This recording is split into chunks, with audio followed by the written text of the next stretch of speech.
At the IAPA Expo in Orlando today, Vekoma Rides announced Tecuani Beast, Latin America's first double-launch roller coaster.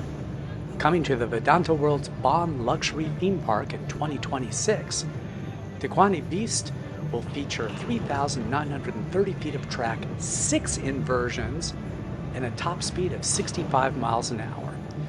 The attraction will also feature a double rollover top hat and 13 airtime moments, which Vekoma says is more than any other roller coaster in Latin America. Let's take a look at what riders have in store when this new coaster opens in Mexico in 2026.